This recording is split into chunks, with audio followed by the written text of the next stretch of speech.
sejahtera bagi kita semua. Yang terhormat, Ibu Destiani MPD selaku dosen pengampu mata kuliah Bahasa Indonesia, serta teman-teman saya sekalian yang saya hormati.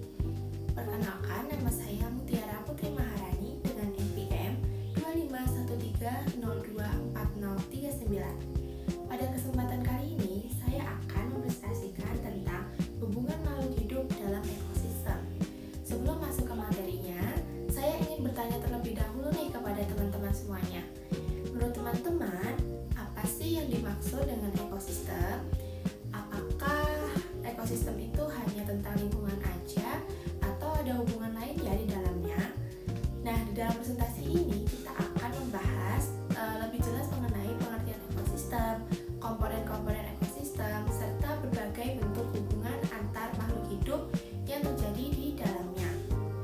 Nah, selain itu, kita juga akan mengetahui pentingnya menjaga keseimbangan ekosistem bagi kehidupan. Baik teman-teman semuanya, kita mulai dari yang pertama, yaitu pengertian ekosistem. Nah, ekosistem adalah hubungan timbal balik antara makhluk hidup dengan komponen yang tak hidup di lingkungan tertentu. Nah, ia membentuk satu kesatuan yang saling memengaruhi dan saling bergantung. Artinya, semua makhluk yang hidup di dunia ini, ia itu nggak bisa hidup sendiri tanpa bantuan apapun.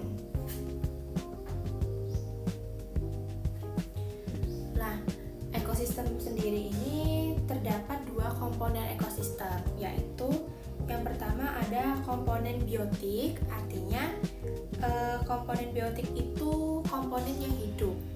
Contohnya, kita sebagai manusia dan hewan-hewan yang ada di sekitar kita, lalu ada tumbuh-tumbuhan hingga mikroorganisme kecil lainnya. Lalu yang kedua ada komponen abiotik. Nah, komponen abiotik ini yaitu kebalikannya dari komponen biotik. Tapi komponen abiotik ini sangat penting bagi komponen biotik karena komponen abiotik ini merupakan penopang utama dalam komponen biotik karena contohnya itu seperti air. Air itu yang kita minum, lalu ada udara itu yang atau oksigen untuk kita bernapas, lalu ada cahaya matahari itu proses untuk fotosintesis tumbuhan, dan suhu dan tanah. Lalu dalam ekosistem ada bentuk hubungan makhluk hidup. Yang pertama ada simbiosis, ada predasi, kompetensi, lalu rantai makanan, dan jaring-jaring makanan. Nah, ini akan kita jelaskan satu-satu dalam slide berikutnya. Yang pertama ada simbiosis. Nah, seperti yang kita ketahui ya, pasti teman-teman juga udah pada tahu arti simbiosis itu apa. Pasti udah dipelajarin juga waktu SD, SMP maupun SMA tentang simbiosis. Nah, simbiosis itu dibagi menjadi 3, ada simbiosis mutualisme, simbiosis komensalisme, dan parasitisme. Ini yang pertama ada simbiosis mutualisme. Simbiosis mutualisme adalah interaksi yang memberikan keuntungan bagi kedua pihak. Nah, contohnya itu ada hewan lebah dengan bunga. Lebah mencari makanan dalam bunga, yaitu nektar. Dan bunga juga untung karena lebah membantu penyerbukan agar bunga itu berkembang biak. Lalu contoh yang kedua itu ada hubungan antara burung jalak dengan kerbau. Nah, burung jalak itu kan ia mencari makan lewat kulit, mencari makan pada kulit kerbau. Karena di kerbau itu di kulitnya itu biasanya terdapat kutu-kutu. Nah, burung itu mencari makan pada hewan tersebut dan si kerbau ini merasa untung karena kulitnya bersih dari kutu. Lalu yang kedua ada simbiosis simbiosis komensalisme. Nah, simbiosis komensalisme itu yang satunya, pihak satunya untung, yang satunya itu nggak untung, tapi dia juga nggak rugi. Nah, contohnya ada tanaman anggrek pada pohon mangga. Kalau tanaman anggrek itu kan biasanya dia tumbuhnya di pohon kan, yang sering kita tahu. Nah, dia itu tempatnya tuh di tinggi-tinggi gitu di pohonnya, karena dia membutuhkan cahaya sinar matahari. Nah, sedangkan si pohon mangga tersebut yang ditumpangi si bunga anggrek, dia tidak merasa untung atau merasa rugi, karena si bunga anggrek ini dia menumpang hidup, tapi dia tidak memakan sari-sari makanan pada pohon tersebut, hingga pohon tersebut juga tidak akan mati. Lalu ada simbiosis parasitisme. Nah, ini simbiosis ini yang nggak banget pokoknya, karena satu pihaknya untung dan satu pihaknya lagi rugi.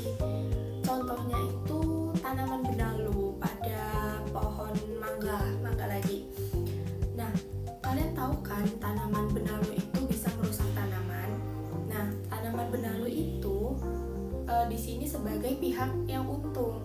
Nah, kenapa dia untung? Karena dia selain mendapatkan tempat tinggal yaitu pada pohon mangga, dia juga memakan sari-sari makanan pada pohon mangga tersebut, sehingga pohon mangga tersebut itu bisa lama-kelamaan tuh dia bisa mati. Nah, itu yang dimaksud dengan simbiosis parasitisme. Ada lagi contohnya yang sering kita rasain deh. Misalnya ada nyamuk. Nah, nyamuk itu kan dia penghisap darah kan. Nah, nyamuk itu dia menghisap darah kita. Itu tuh termasuk simbiosis parasitisme, karena yang nyamuk itu untung karena dia mendapatkan darah, sedangkan kita rugi karena darah kita diserap oleh nyamuk tersebut. Lalu ada predasi dan kompetisi. Nah, predasi itu artinya interaksi langsung antara mangsa dan pemangsa. Nah, peristiwa ini biasanya itu karena adanya kepadatan populasi spesies. Nah, biasanya sebenarnya ini penting kalau untuk menjaga ekosistem, karena bayangin aja kalau misalnya di hutan itu nggak ada yang namanya harimau, nggak ada yang namanya singa. Nah, bisa-bisa di hutan itu kan misalnya ada rusa kan. Rusa itu berkembang biak terus-menerus dan ia juga makan tumbuhan yang ada di hutan tersebut. Hutan tersebut lama-kelamaan tumbuhannya bisa habis dan itu dapat merusak ekosistem. Lalu ada kompetisi. Kompetisi itu artinya persaingan antar organisme karena kesamaan kebutuhan hidup yang terbatas.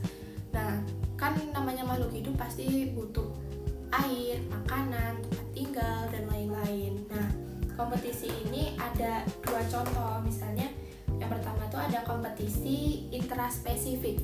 Intraspesifik ini terjadi biasanya sama spesies yang sama. Contohnya ada singa jantan saling berkelahi karena dia rebutan tempat tinggal. Lalu ada contoh interspesifik. Nah, kalau interspesifik ini hewan yang spesiesnya berbeda. Contohnya hewan yang berebut sisa-sisa makanan dari hewan buruan yang sama di padang rumput. Lalu ada rantai makanan dan jaring-jaring makanan. Nah, rantai makanan itu merupakan lintasan transfer energi linier dari satu jalur ke produsen primer menuju berbagai tingkatan hingga tingkatan tinggi. Contohnya itu rantai makanan di ekosistem sawah. Kalau di sawah itu kan ada padi. Nah, padi itu dimakan oleh belalang. Lalu belalang dimakan oleh tikus. Dan tikus itu kalau di sawah biasanya ada ular kan.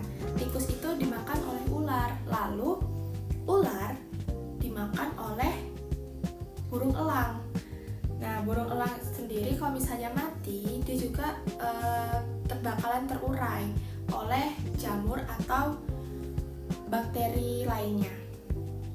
Lalu ada jaring-jaring makanan. Nah, jaring-jaring makanan ini merupakan gabungan kompleks dari rantai makanan tersebut. Jadi rantai makanan itu yang saling tumpah tindih dalam berhubungan. Artinya misalnya yang tadi di ekosistem sawah itu, ekosistem persawahan itu kan kalau padi itu yang makan nggak cuma belalang kan, bisa jadi padi itu dimakan tikus, lalu ular juga nggak makan tikus doang kan, bisa jadi dia makan katak dan sebagainya. Nah, selanjutnya peran manusia dalam ekosistem. Kita sebagai manusia memiliki peran penting dalam menjaga keseimbangan ekosistem agar ekosistem itu tetap lestari atau tidak rusak. Contohnya dengan melakukan konservasi lingkungan, terus penanaman pohon, tidak mencemari lingkungan atau membuang limbah sembarangan, itu tuh nggak boleh.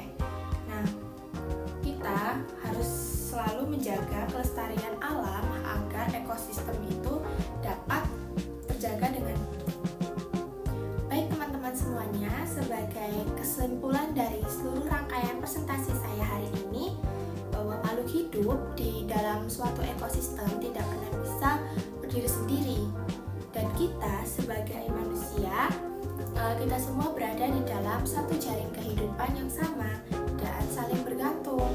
Oleh karena itu, kita sebagai manusia harus bisa merawat dan menjaga keseimbangan ekosistem di sekitar kita. Demikianlah materi presentasi yang dapat saya sampaikan mengenai hubungan makhluk hidup dalam ekosistem. Saya memohon maaf yang sebesar-besarnya karena apabila terdapat kesalahan kata atau kekurangan selama menyampaikan video karena saya belibet pada presentasi ini. Terima kasih banyak atas perhatian dan waktu Ibu Destiani MPD serta teman-teman mahasiswa sekalian. Presentasi ini saya